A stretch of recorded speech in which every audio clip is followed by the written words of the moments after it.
Welcome to my tutorial. I've divided Ableton into various parts to make it easy to follow. In the video timeline, you can just click the part you want to watch. Hope you guys enjoy. Start off in Ableton, there are two views. We have the session view, which you usually start up in, and then you have the arrangement view, and you can access by pressing these buttons or pressing tab as a shortcut. So one thing that'll help you while learning Ableton is this little left box in the corner here, which if you don't see, you can access by pressing this button. And when you hover your mouse over any area, it will show you the name and what it does.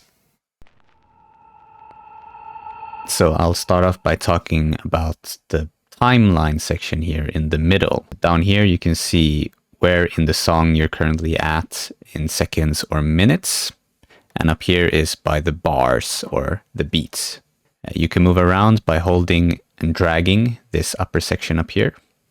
Left and right to move left and right, and up and down to zoom in and out. You can also access it by holding Ctrl-Alt-Click on the timeline, wherever, and just dragging back and forth or up and down. You can also zoom in by Control scrolling and Shift scrolling for left and right. All right, so up next, we'll talk about this top part. The left section here, you can change the BPM by clicking it and then dragging up and down, or clicking it once and typing in a number manually, pressing enter. You have the time signature here, and you have a metronome, which you can toggle on and off.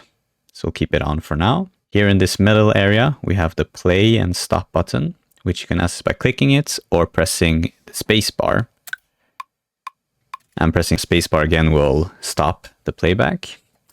You have this loop on and off toggle button. And how that works is this little bracket here in the middle. You can drag this around and select the area you want to loop.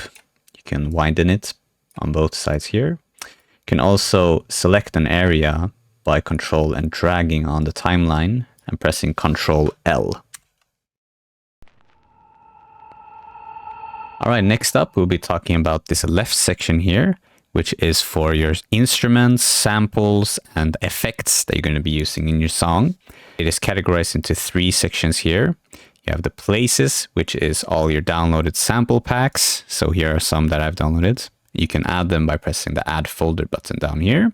You have the categories here, which is Ableton stock effects and samples. So you just press anything here and you can drag them into the timeline, which I'll show soon. Here in the audio effects area, I recommend right-clicking here and pressing the Group in Folder button to be able to see all the effects here, instead of having them going to different groups like this. So it's much easier with the workflow. This top section here, the collection, is just a way to favorite your effects or samples that you like to use. So say, for example, I like to use this reverb effect a lot. You can right-click on it and then press FX2 or synths or mix master, wherever. So I'll put on effects. If I press here, then you'll be able to see it up here. If you don't see these sections, you can go up to the right here and next to the collections and press edit and tick this box on to be able to see them. Same goes for these down here. All right, so let's try dragging a sample into the timeline. So we'll go to the category section and go to Ableton Stock Samples. And when you click on any sample, as you can hear, you can preview them. You can press this little icon here to toggle the preview on and off. So let's leave it on. On the top bar here, you have the search bar as well, which is really useful. Section that you have highlighted, it will search within that. So for example, you search within audio effects, search for reverb, you will find the reverbs in here.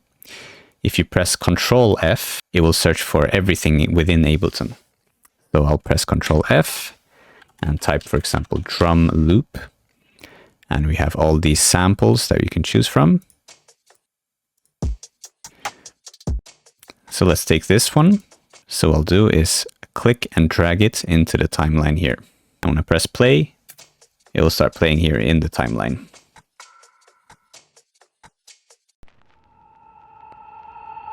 Next up, I'm going to talk about the right section here, which is for tracks.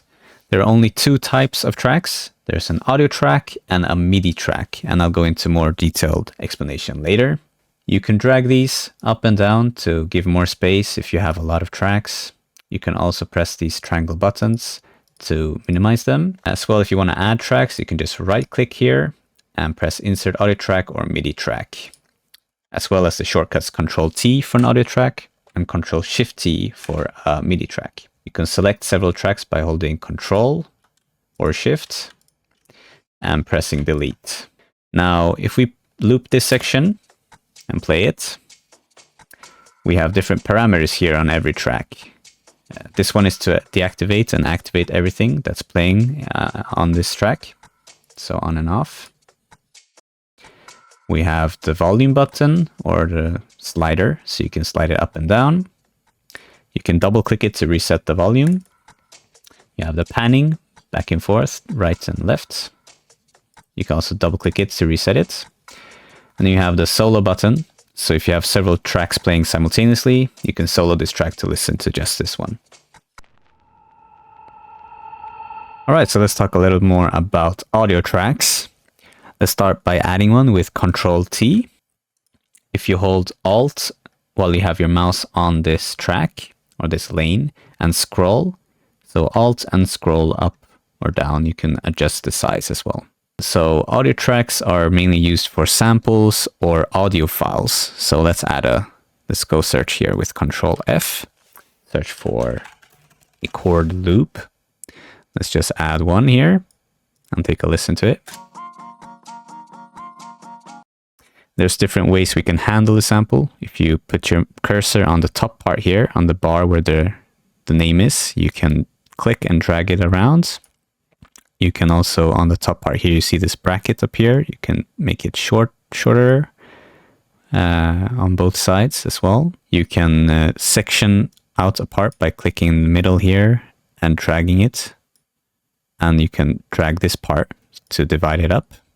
You can also click once where you want to divide your sample. So I want to divide it here, for example, and press Control E. Now you have this one divided as well. So say, for example, I only want this first part and the third bar as well. Then I would remove this by highlighting this and pressing delete, and remove this by pressing delete. Let's take a listen.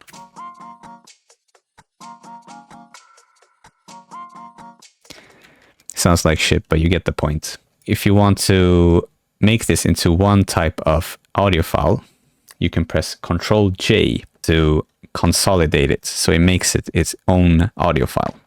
So let's try that. Control J. Now we get this empty space, but this is good for having more workflow when you make music. Another good thing to understand is the grid section here. So you have these vertical grids. You can make them larger or smaller with Control 1 or 2. Say, for example, you want to remove this little section, you can just press Control 1 or 2 to make the grid smaller, and highlight this one and press delete to just remove that little piece there.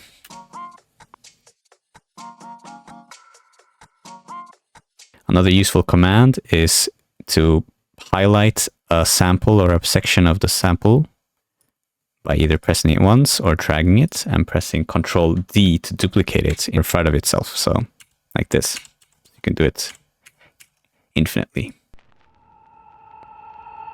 Okay, let's talk more about MIDI tracks. So let's create one by pressing Control Shift T.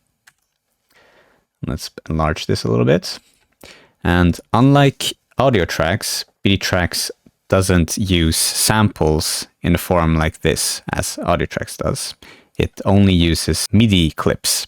So if you highlight an area, press Control Shift M, you'll create a MIDI clip. And then you find this piano roll comes up.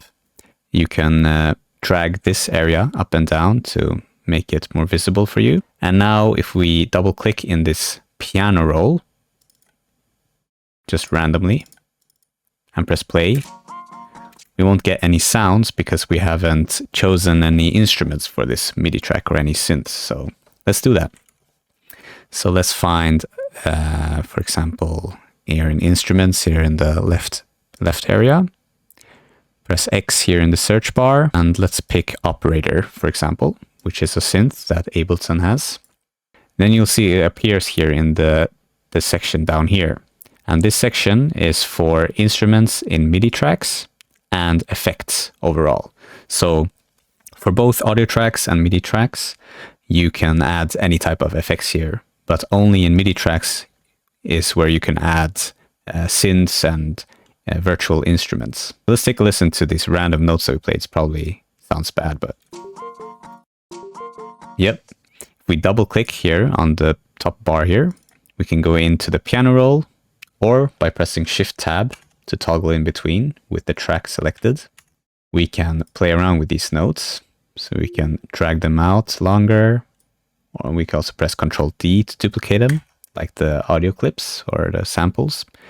You can double click them to remove them. Up here you can toggle the sound on and off, so every time you interact with a note, it will play the sound. So let's remove these and scale up the grid a little bit by pressing Ctrl 2. And just put some random notes. And take a listen.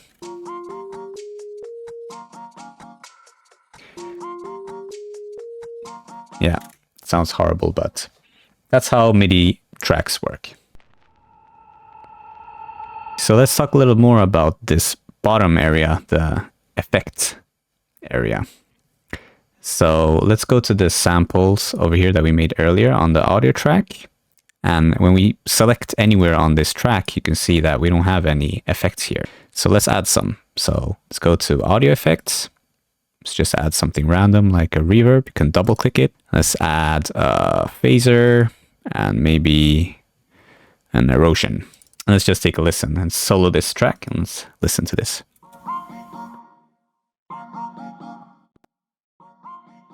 Yeah, so you have these effects here and you can, it always goes from left to right. So it starts out with the reverb first, then it adds a phaser and flanger on top of it, and lastly an erosion on top of everything. But you can switch the positions by these by dragging on the top section here, click and dragging it and moving it between these stuff as well. You can disable effects by pressing on this small little button here on any of these audio effects, and you can reactivate them by pressing them. You can also double click on the top bar here to minimize these as well as open them. So the next subject I'm going to talk about is MIDI and automations. So if I unmute this audio track, go to this MIDI track, there's this button here which arms this instrument or this MIDI track. If we press this and then go up here, you see there's a piano button here. If we select it and have it on by clicking it or pressing M as a shortcut, then we can use our keyboard as a piano. So from A to L, you can experiment with it. Now for automations, we want to go to automation mode. So I made up a shortcut I always use, the MAMA. So you press M-A-M-A. Now you can see these red lines here, and they are parameters that you can change with time in the song. So say, for example, you want to have 0 reverb at the beginning of this sample, and then you want to have 100% in the middle. What we could do is go to the parameter of the reverb, so the dry wet, which controls the amount of reverb. So you press it, and then the most recent parameter that you've pressed will be shown here on the right side of the track here. So it says reverb, dry wet, and you can also press here to choose what you want. But let's go with dry wet, and we create nodes here. So we create one node here in the middle and one at the start. Now we can drag this one all the way down to 0, and let's drag this one up to 88%. Let's click at the start here and press spacebar to play, and let's listen. Now you can hear there's more reverb here on this sample. Let's solo this again. When you've created an automation, you can press this little plus button here, so you have it always visible. So if you change parameters on something else, for example, the volume on the track, so we press it here, we look on the right, here it says mixer track volume. Let's make an automation for this. So let's start with 0 on top, and then let's maybe lower it with 7 decibels, and let's take a listen. So you can have several automations simultaneously. Even if you don't have this plus here, it'll still be there, but it's easier if you have this visible right here. You can remove it by pressing minus here. Otherwise, press on the top part here, go back to reverb, and then you find the one with the red button here has an active automation on, and press it and you'll be able to see it as well. Now we've gone through most of the basics of Ableton. I'll go to some miscellaneous stuff that can be quite useful. We have some metronome sounds here you can choose from. So you have the classic click and wood sound here. You have different types of rhythms. I never used the other type of rhythms. You have the pen tool up here, which you can press or press B to get this pen. You can draw in stuff. You can press Ctrl Z to go back. If you hold Alt, you can draw in on the automations however you like. For certain audio clips, like this one that we made, for example, you can double click on this one and you come into this section where you can see the audio clip in detail. And you can press Shift Tab to toggle in between these. In here, you can change the volume, so you can double click here to take it to 0, or you can type in anything. So let's put in like -5 decibels. You can change the pitch up and down in semitones. Double click to reset it. And you have different types of modes here, which I can go into detail in a different video. Press Shift Tab. For example, if you have a lot of effects and it might take up a lot of CPU, so you can freeze the track by going to the track here, right clicking and pressing freeze track. Then they'll just make it so you can't do any adjustments and you can just save CPU. Another thing you can do, which is really useful, is to group these tracks. You can group these top ones by clicking on one and pressing Shift on another one, then pressing Ctrl G while they're selected. Then you have this group. You can close it, and you can also put effects on this group. We can put a reverb here on it, so let's double click. Now we have a reverb on this entire group, so everything that's inside this group will have these effects. Another thing is if we go out of automation mode, we can press this button as well. Is for audio clips. We have these small buttons here. If you can't see them, you can drag these to be bigger. And when you hold this and drag, it fades in and out. So it could be very useful sometimes if you want to clean up some samples or have some fades. You can find almost all shortcuts if you look on the top here. So you could go to File, Edit, Create, View, and so on. You have all the shortcuts on the right. So I recommend printing out a paper with all the shortcuts so you can see the ones that are most useful.